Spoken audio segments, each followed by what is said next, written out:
ನಾನು ನಿಂತ್ಕೊಳ್ಳೋಕ್ಕಾಗದಿರೋ ಪರಿಸ್ಥಿತಿನಲ್ಲಿ ಬಂದು ಈ ವಿಷಯಗಳನ್ನೆಲ್ಲ ನಿಮ್ಮ ಹತ್ರ ಹೇಳ್ತಾ ಇದ್ದೀನಿ ಅಂದರೆ ನಿಜಾಂಶ ಇರಲೇಬೇಕಲ್ವ ಸರ್?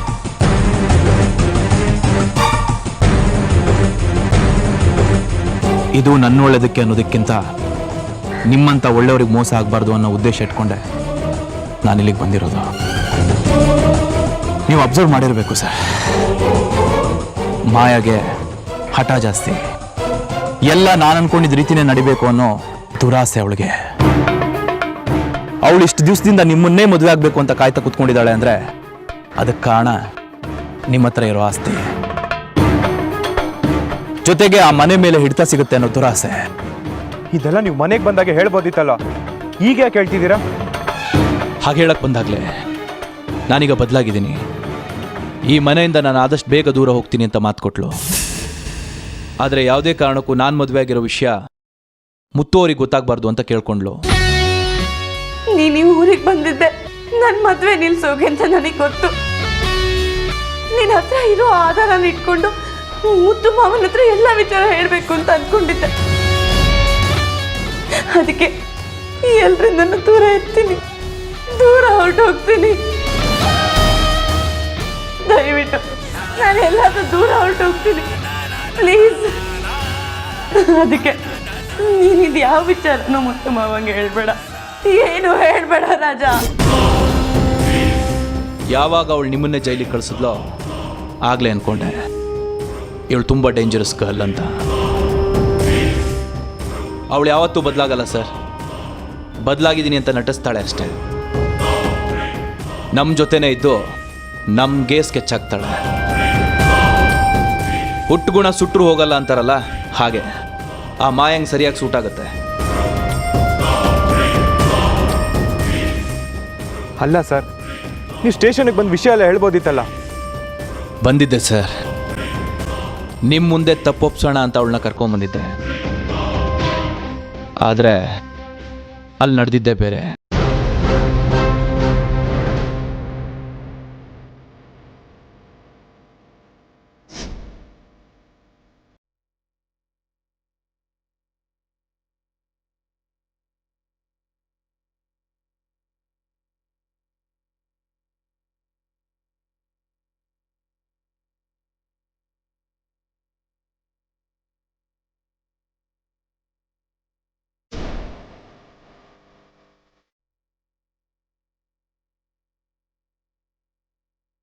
ನೀವು ಅಷ್ಟು ವಿಷಯನ ಚಿಕ್ಕಮ್ಮನ ಹತ್ರ ಹೇಳಿದ್ರ?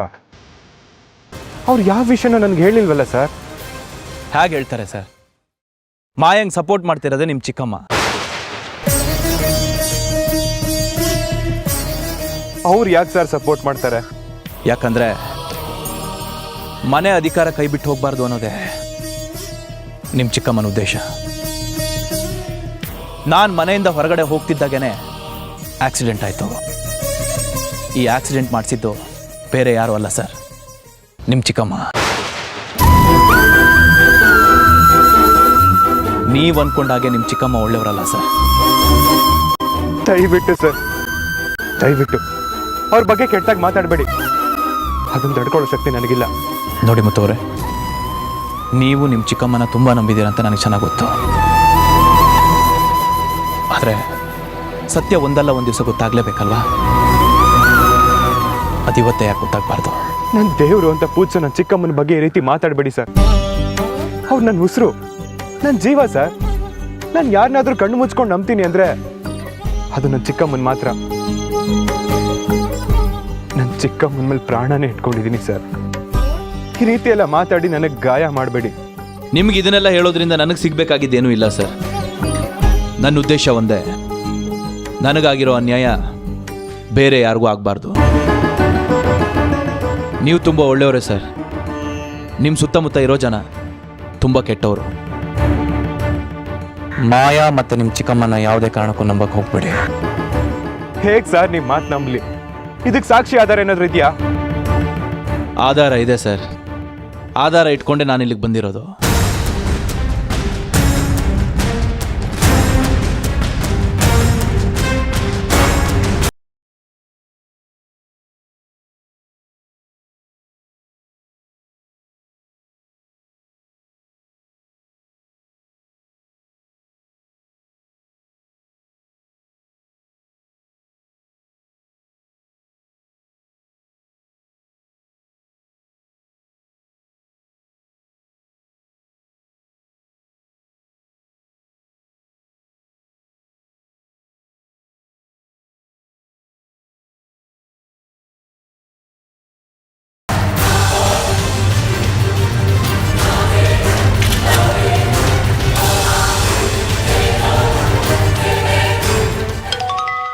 ಅತ್ತೆ ಯಾವುದೋ ಮೆಸೇಜ್ ಬಂತು, ಚೆಕ್ ಮಾಡಿ.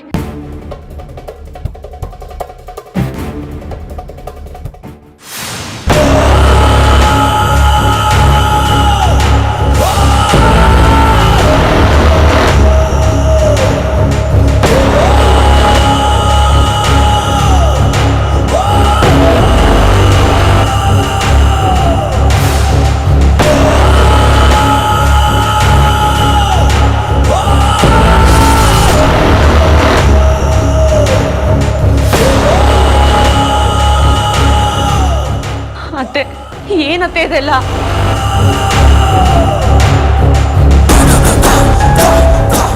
ಹೇಳಿ ಅಮ್ಮ. ಒಂದು ಕೆಲಸ ಮಾಡು, ನಾನು ಲೈನಲ್ಲೇ ಇರ್ತೀನಿ. ನೀನು ನೀರೋ ಜ್ಯೂಸೋ ಕೊಡೋ ಹಾಗೆ ಹೋಗ್ಬಿಟ್ಟು ಅಲ್ಲೇನು ನಡೀತಿದೆ ಅನ್ನೋದನ್ನ ನಾನು ಕೇಳಿಸೋ ಹಾಗೆ ಮಾಡು. ಸರಿ ಅಮ್ಮರೆ, ಈಗಲೇ ಹೋಗ್ತೀನಿ.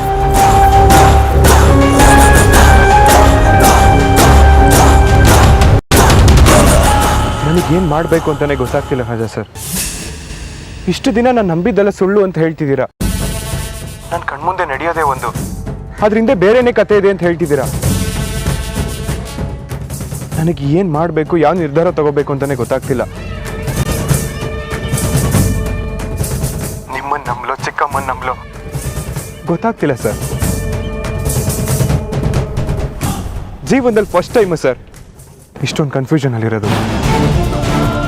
ನೋಡಿ ಮುತ್ತು ಅವರೇ, ನಿಮ್ಮನೇಲಿ ಬೆಳ್ಳಿ, ಕಾರ್ತಿಕ್, ಐಶ್ವರ್ಯ, ಹರಣಿ ಬಿಟ್ರೆ ಬೇರೆ ಯಾರು ಒಳ್ಳೆಯವರಲ್ಲ.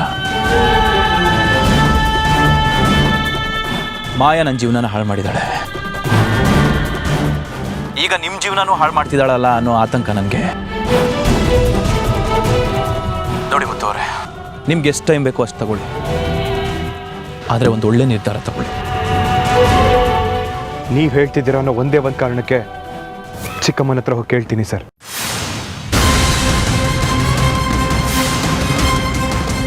ಒಂದು ವೇಳೆ ನಾನು ಹೇಳೋ ವಿಷಯನ ಚಿಕ್ಕಮ್ಮ ಸತ್ಯ ಅಂತ ಒಪ್ಕೊಂಡ್ರೆ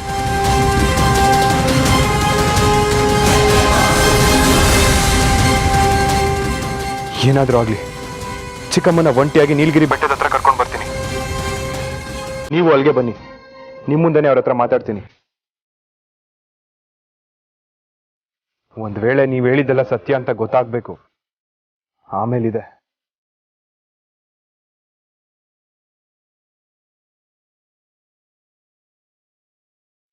ಅಲ್ಲಿಟ್ಟೋಗಿ.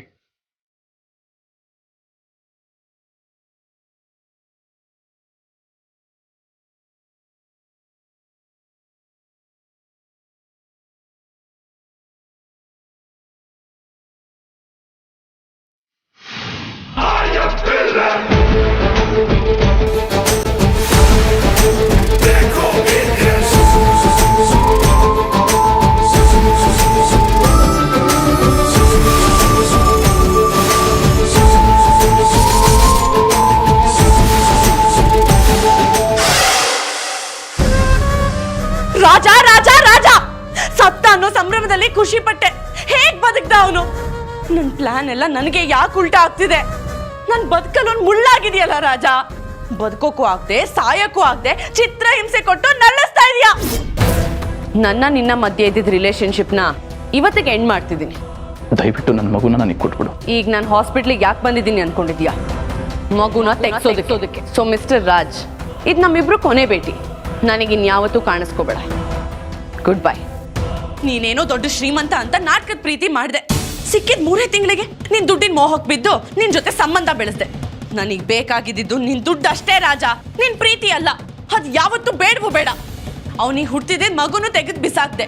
ಯಾಕಂದ್ರೆ ನನ್ನ ಜೀವನದಲ್ಲಿ ಅವ್ನ ನೆರಳು ಕೂಡ ಬೀಳ್ಬಾರ್ದು ಅಂತ. ಯಾಕೆ ಮತ್ತೆ ಮತ್ತೆ ನನ್ನ ಬದುಕಲ್ಲೇ ಬರ್ತಿದ್ಯಾ ರಾಜ?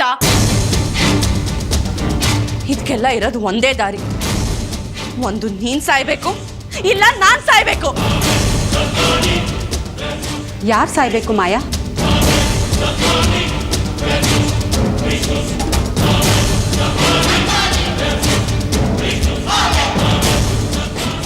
ಮಾಯಾ, ಏನದ್ಗೆ ಇದು?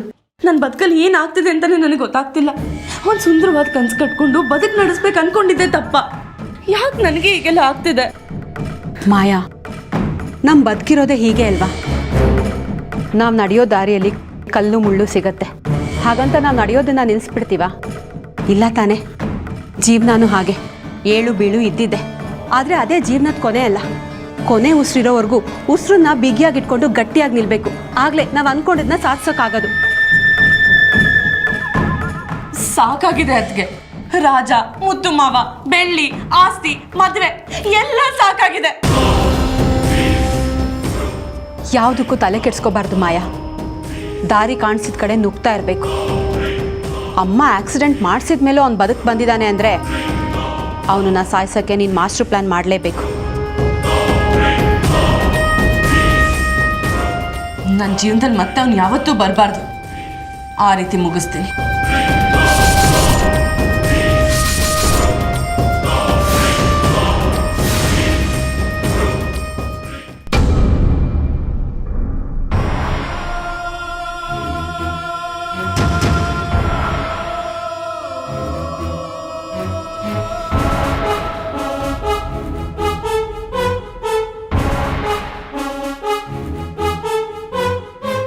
ಅತ್ತೆ, ಈಗ ಏನು ಮಾಡ್ಬೇಕಂತಿದ್ದೀರಾ? ಮುತ್ತು ಬರ್ತಾನೆ. ರಾಜ ಹೇಳಿರೋ ಎಲ್ಲ ಪ್ರಶ್ನೆಗಳು ನನ್ನ ಕೇಳ್ತಾನೆ. ನಾನಂತೂ ಸುಳ್ಳು ಹೇಳೋಕ್ಕಾಗೋದಿಲ್ಲ. ಮತ್ತೆ ಸತ್ಯ ಹೇಳ್ತೀರಾ?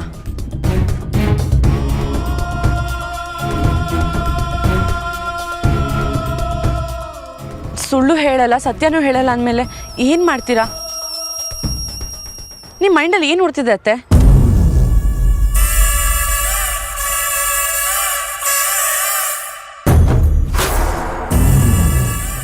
ನನಗೊಂದು ಅರ್ಥ ಆಗ್ತಿಲ್ಲ ಅಮ್ಮ. ಅಣ್ಣ ಪ್ರಶ್ನೆ ಮಾಡಿದರೆ ಏನು ಮಾಡ್ತೀಯಾ? ಮುತ್ತು ಬಂದು ಈಗ ನನ್ನ ಕರ್ಕೊಂಡು ಹೋಗ್ತಾನೆ.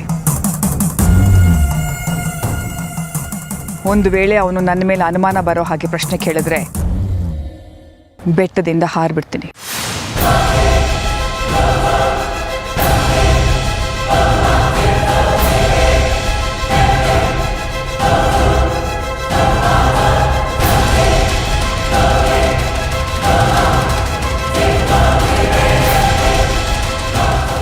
ಏನಾಗಿದೆ ಅಮ್ಮ ನಿನ್ಗೆ? ತಪ್ಪಿಸ್ಕೊಳ್ಳೋಕೆ ದಾರಿ ಹುಡ್ಕೊಂಡೆ ಪ್ರಾಣ ಕಳ್ಕೊತೀನಿ ಅಂತ ಹೇಳ್ತಿದ್ಯಲ್ಲ. ಊರಿನ ಬೆಟ್ಟ ಎಷ್ಟು ಆಳ ಇದೆ ಅಂತ ಗೊತ್ತು ತಾನೆ?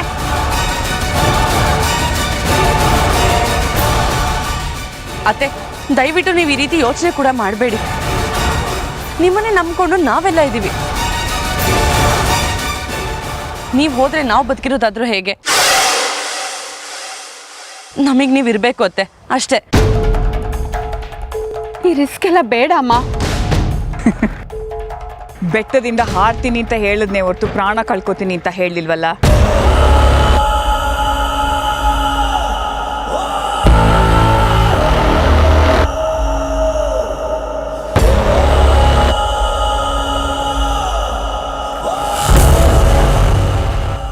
ಮುತ್ತು ನನ್ನನ್ನು ದೇವರಿಗಿಂತ ಹೆಚ್ಚಾಗಿ ನಂಬ್ತಾನೆ. ನನ್ನ ಮಾತನ್ನ ಯಾವತ್ತೂ ತೆಗೆದು ಹಾಕೋದಿಲ್ಲ.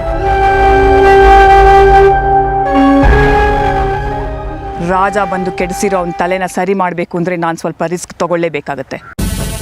ನಿಮ್ಮ ಪ್ರಾಣದ ಬಗ್ಗೆ ಯೋಚನೆ ಮಾಡಿ ಅತ್ತೆ. 30 ವರ್ಷಗಳಿಂದ ಕಟ್ಕೊಂಡು ಬಂದಿರೋ ನನ್ನ ಸೌದನ ಗಟ್ಟಿ ಮಾಡ್ಕೋಬೇಕು ಅಂದರೆ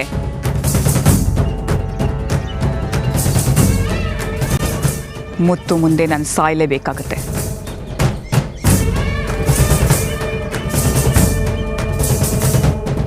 ಸಾಯೋದ್ರಿಂದ ಪ್ರಯೋಜನ ಆದರೂ ಏನಮ್ಮ? ನಾನು ಇದುವರೆಗೂ ಯಾವುದೇ ಸುಳ್ಳು ಹೇಳಿಲ್ಲ ಅಂತ ನಿರೂಪಿಸ್ಕೋಬೇಕು. ಅದಕ್ಕೆ ಇಂಥ ದುಸ್ಸಾಹಸಕ್ಕೆ ಕೈ ಹಾಕ್ತಾ ಇದ್ದೀನಿ. ಎಲ್ರಿಗೂ ನೀನು ಧೈರ್ಯ ಹೇಳಬೇಕು ಅಮ್ಮ. ನಿನಗೆ ಏನಾದರೂ ಹೆಚ್ಚು ಕಮ್ಮಿ ಆದರೆ ನಮಗೆಲ್ಲ ಯಾರ ನೆಲೆ?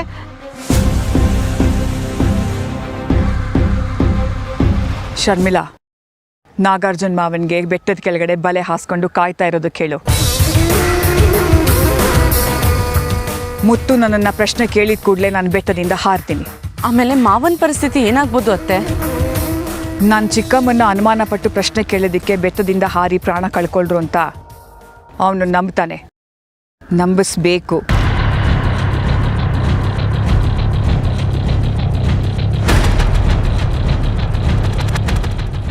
ಚಿಕ್ಕಮ್ಮ ಯಾವುದೇ ತಪ್ಪು ಮಾಡಿಲ್ಲ, ನನ್ನಿಂದನೇ ಇಷ್ಟೆಲ್ಲ ಆಗಿದ್ದು ಅಂತ ಕೊರಗ್ತಾನೆ, ಅಳ್ತಾನೆ. ಅಳಬೇಕು. ಅದೇ ನಮಗೂ ಬೇಕಾಗಿರೋದು. ಅವನು ಇನ್ನೂ ಹಿಂಸೆ ಪಟ್ಕೊಳ್ಳೋ ಹಾಗೆ ನೀವು ಒಂದಷ್ಟು ಉಪ್ಪು ಖಾರ ಹಾಕಬೇಕು. ಅವನು ನೊಂದು ಬೆಂದು ಚಿಕ್ಕಮ್ಮ ನೀನೆಲ್ಲೇ ಇದ್ರೂ ಬರಬೇಕು ಅನ್ನೋ ಮಟ್ಟಕ್ಕಾಗಬೇಕು. ಆಗಲೇ ಅವನಿಗೆ ನನ್ನ ಮೇಲೆ ಸಂಪೂರ್ಣವಾಗಿ ನಂಬಿಕೆ ಬರೋದು. ಇಲ್ಲ ಅಂದರೆ ರಾಜ ಹೇಳಿರೋ ಅಷ್ಟು ಮಾತನ್ನ ನಂಬಿ ನನ್ನನ್ನು ಮಾಯನ್ನು ಮನೆಯಿಂದ ಹೊರಗಡೆ ಕಳಿಸ್ತಾನೆ. ಈ ದಾರಿ ಬಿಟ್ಟರೆ ಬೇರೆ ದಾರಿ ಇಲ್ವಾ ಅತ್ತೆ? ಪ್ರಶ್ನೆ ಮಾಡೋಕ್ಕೆ ಬರೋನ್ ತಲೆಗೆ ನಾವೇ ಉತ್ತರ ಸಿಗೋ ಹಾಗೆ ಮಾಡಬೇಕು. ಅದೇ ಬುದ್ಧಿವಂತಿಕೆ. ಅದು ಸುಳ್ಳೇ ಆಗಿರ್ಬೋದು, ಸತ್ಯನೇ ಆಗಿರ್ಬೋದು, ಎಲ್ಲದಕ್ಕಿಂತ ಮುಂಚೆ ಅದನ್ನು ನಂಬಿಸೋಕೆ ಕಲ್ತಿರ್ಬೇಕು. ಆಗಲೇ ಇಲ್ಲಿ ಜಯಿಸೋಕ್ಕಾಗೋದು. ಅತ್ತೆ, ನನಗೆ ಯಾಕೋ ತುಂಬ ಭಯ ಆಗ್ತಿದೆ. ಭಯ ಪಟ್ಕೊಂಡ್ರೆ ನಾವೆಲ್ಲ ಸಿಕ್ಕಾಕೋಬೇಕಾಗತ್ತೆ.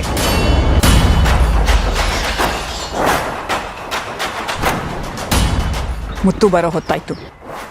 ನೀವೆಲ್ಲರೂ ನಾರ್ಮಲ್ ಆಗಿರೋದಕ್ಕೆ ಪ್ರಯತ್ನ ಮಾಡಿ.